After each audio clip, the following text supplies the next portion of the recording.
पुत्र रोहिणी, प्रेसेंजित का नाम देश विदेश में है, फिर भी वो मेरे नाम से कांपता है। उसके समझदार मंत्रियों ने बहुत दिमाग लगाया, पर मुझे पकड़ नहीं पाए। बहादुर सेनापतियों ने कई लड़ाइयां जीती, पर मुझे हरा नहीं पाए। मैं अब थक गया हूं, कल मर जाऊंगा। पर तुम हमारी धाक कम मत होने देना। राजा भी हमसे डरते हैं। मुझे तुम्हारी बहादुरी और बेरहमी पर पूरा भरोसा है, पर तुम मुझसे एक वचन लो। लोकखुर ने उसे सच्ची सीख देते हुए कहा। पिताजी, कौन सा वचन? तुम्हें श्री वीर की बातें नहीं सुननी हैं। क्यों बेटा? अगर गलती से भी उनकी बातें सुन ली तो हमारी बहादुरी, बेरहमी और क्रूरता कम हो जाएगी। सब ऐसा कहते हैं, इसलिए मैंने वचन लिया है कि उनका एक भी अक्षर मेरे कान में ना पड़े। और तुम भी ये वचन लो। पिताजी, अगर मन मजबूत है तो उनकी बातें क्या करेंगी? बेटा, मेरी बात मान और हाँ कर। डर के सामने जानबूझकर बाजी नहीं लगाई जाती। कुछ समय बाद लोकखुर मर गया और राजा प्रसेनजीत भी मर गया। राजगृह की गद्दी पर राजा श्रेणिक आया। उसकी ताकत प्रसेनजीत से भी ज्यादा बढ़ गई। वो बहुत समझदार, बहादुर और दूर की सोचने वाला राजा माना गया। उसने कई समझदार लोगों को मंत्री बनाया। श्रेणिक के राज में दुश्मनों का डर नहीं था। राजा की तरफ से लोगों को कोई परेशानी नहीं थी। वहां सबको सही न्याय मिलता था। पर लोहखुल के बेटे लोहणे का डर हमेशा अमीर लोगों और राजा को सताता रहता था। राजा को पता चला था कि रोहिणे सिर्फ एक मामूली लुटेरा नहीं था, बल्कि वो राजगृह का राजा बनने का सपना देखता था। वो जान की बाजी लगाकर बड़ी चालाकी से डकैती करता था।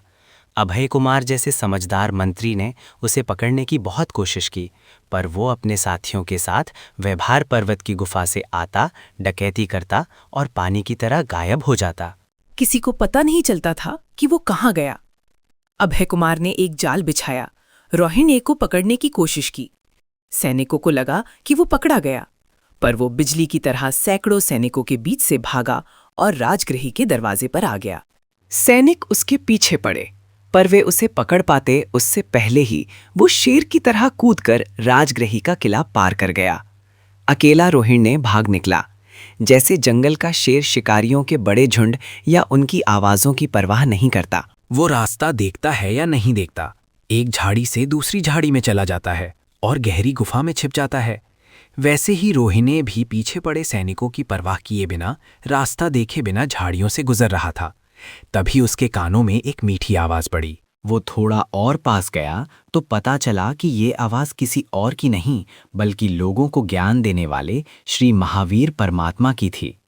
महावीर का नाम सुनते ही उसे अपने पिता लोहखुर का दिया हुआ वचन याद आया। उसे थोड़ी उत्सुकता हुई कि लाओ उनकी बातें सुनो, देखूं कि पिताजी को इसमें ऐसा क्या डर लगा था। पर साथ ही ये भी सोचा कि पिता के सामने लिए गए वचन को क्यों तोड़ूं। इसलिए भगवान महावीर देव की बातें कहीं कान में ना पड़ जाएं, ये सोचकर उसने अपने कानों में उंगलियां डाल लीं और आगे भागा। तभी किस्मत से उसके पैर में कांटा चुभ गया। रोहिणी नीचे झुका, उसने कानों से उंगलियां हटाईं और हाथ से कांटा निकालने लगा। तभी उसके कानों में भगवान महावीर के मुंह से निकले ये शब्द पढ़े। अनिमिस नयना मणकज्झ साहणा पुप्फ दाम अमिलाणा चौरंगुलेण भूमि न छिबंती सुराझणः। वित्ती, जिनकी आंखें पलके न झपकाती हों, जो मन की इच्छा के अनुसार काम कर सकते हों, जिनके गले की फूलों की माला कभी न मुरझाती हो, और जो जमीन से जो ऊपर रहते हों उन्हें देवता कहते हैं। ज्ञानी लोग ऐसा कहते हैं। रोहिणी को बड़े बड़े घाव लगे थे, तब भी उसे ऐसी तकलीफ नहीं हुई थी जितनी तकलीफ उसे इस कांटे से हुई। और उससे भी ज्यादा गहरी तकलीफ उसे उस बात की थी कि उसने पिता के सामने लिया गया वचन तोड़ दिया था। वो वचन था कि महावीर की बातें नहीं सुननी है। वो थोड़ी दूर गया, तभी उसे चारों तरफ से राज सैनिकों ने घेर लिया और उसे पकड़कर श्रेणिक राजा के सामने पेश किया। बहुत लोगों को परेशान करने वाला रोहिणी पकड़ा गया। ये खबर सुनकर शहर के लोगों में खुशी फैल गई। राजा भी उस लुटेरे के पकड़े जाने से बहुत खुश हुआ, जो उसे चैन से बैठने नहीं देता था। उसके शरीर पर लगे कई घाव उसकी बहादुरी बता रहे थे। हवा में उड़ते उसके बाल उसकी बेफिक्री दिखा रहे थे उसका शांत और स्थिर शरीर उसकी अकड़ बता रहा था। राजा को एक पल के लिए तो उस राजकुमार जैसे सुंदर लुटेरे को देखकर प्यार आया, पर अगले ही पल उसके बुरे कामों को सुनकर उसे नफरत हो गई और उसने राजसेवकों को उसका सिर काटने का हुक्म दिया। अभय कुमार को लगा कि ये जल्दबाजी हो रही है, इसलिए उसने श्रीनिक से विनती की, महाराज, रोहिणी को उसके कामों के लिए ऐसी ही सजा मिलनी चाहिए, पर चोर के माल की जांच हो तो न्याय सही माना जाएगा। राजा ने हाँ कर दी तो अभय कुमार ने पूछा, राजगृही में कई लूट करने वाले, लोगों को परेशान करने वाले और कई बेगुनाहों के खून से रंगे हाथों वाले रोहिणी, तुम्हें कुछ कहना है? रोहिणी बोला, राजन, ये क्या हो रहा है, मुझे पता नहीं। मैं शालीपुर नाम के गांव का दुर्गचंद्र परिवार का हूं। मैं राजगृही में काम के लिए आया था। दरवाजे पर आया तो मैंने दरवाज़ा बंद देखा। राज सैनिकों को इधर उधर घूमते देखा। मुझे डर लगा, इसलिए किला कूदकर अपने गांव की तरफ भागा। सैनिक मेरे पीछे पड़े और पकड़कर आपके पास ले आए। राजन, रोहिणी कौन है, उसके कैसे काम है, यह मैं नहीं जानता। मैं गांव छोड़कर राजगृही देखने आया और ऐसे फंस गया। समझदार अभय कुमार उलझन में पड़ गया। उसने न्याय की बात तो उठाई थी, पर अब अगर उसे पूरा नहीं किया गया और सजा दी गई तो श्रेणिक के न्याय पर दाग लगेगा, और अगर न्याय की इज्जत को आगे रखेंगे तो शायद असली लुटेरे रोहिणी को छोड़ना पड़ेगा। उसने राजदूतों को शालीग्राम भेजा। वे वहां के 5-7 मुखिया किसानों को ले आए।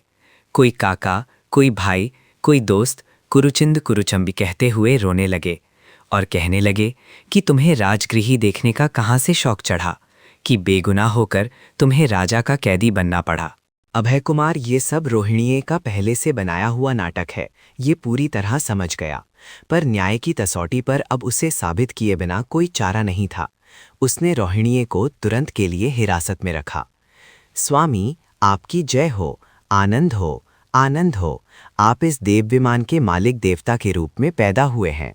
ये देवताओं की शक्ति आपकी है। ये अप्सराएं देवताओं का बिस्तर और सारा ऐशो आराम आपके पुण्य का फल है। ऐसे एक छड़ीदार ने आंखें मलकर उठते हुए रोहिणी से कहा। रोहिणी ने देखा तो वो रेशमी कपड़ों से ढके एक बड़े पलंग पर 15-20 अप्सराओं से घिरा बैठा था। सामने संगीत का नाच हो रहा था। जिस कमरे में रोहिणी था, उस कमरे में हवा से हिलते हीरे आपस में टकराकर सुंदर संगीत पैदा कर रहे थे। उसे क्या हुआ? कौन उसे यहाँ लाया? ये कैसे हुआ? इन सब विचारों के साथ उसे याद आया कि देवता किसे कहते हैं। ये श्री महावीर परमात्मा का अनिमिष्य नयना वचन था। उसने अप्सराओं, नर्तकियों सबको ध्यान से देखा तो उनकी आंखें हिल रही थीं, उनके पैर जमीन को छू रहे थे। उसने तय किया कि ये न तो देवलोक है न ये अप्सराएं हैं। ये सब सिर्फ मुझे फंसाने के लिए अभय कुमार ने रचा है। उसने मुझे शराब पिलाकर बेहोश किया और यहाँ भेजा है, ऐसा लगता है। पर मैं देवता नहीं हूँ, क्योंकि मेरे पैर जमीन को छूते हैं, मेरी आंखें हिलती हैं। मैं तो वही लोह खुर का बेटा रोहिणी हूँ। वो इन सब विचारों में उलझा हुआ था। तभी एक सेवक आगे आया और बोला, स्वामी, ये देवलोक है, आप इसके मालिक देवता हैं। हमारे देवलोक का रिवाज है कि जब कोई नया देवता पैदा होता है तो वो अपने पिछले जन्म के काम बताता है कि मैंने ऐसे ऐसे काम किए, इसलिए मैं यहाँ पैदा हुआ हूँ। आप अपने पिछले काम बताइए ताकि हम खुशी मनाएं और पवित्र हो जाएं। एक सेवक ने नमस्कार करके रोहिणी से कहा। रोहिणी ये सारी माया समझ गया था, इसीलिए वो सावधान होकर बोला, देवताओं, मैं पिछले जन्म में शालीग्राम का किसान था। मैं बेगुनाह जिंदगी जीता था। मैंने कभी चोरी नहीं की, साथ ही खेतों में दान दिया है और पवित्र जीवन जिया है। अभय कुमार ने ये सारी बात जानी। उसे लगा कि अगर ये रोहिणी है भी, पर न्याय से ये तय नहीं हो रहा तो अब उसे कैद में रखना सही नहीं है, इसलिए रोहिणी को छोड़ दिया।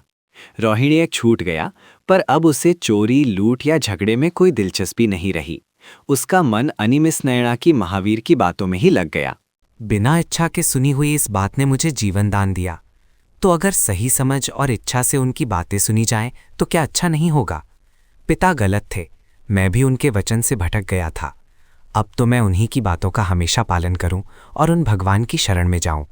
रोहिणी भगवान के पास पहुंचा। उसने उन्हें नमस्कार किया।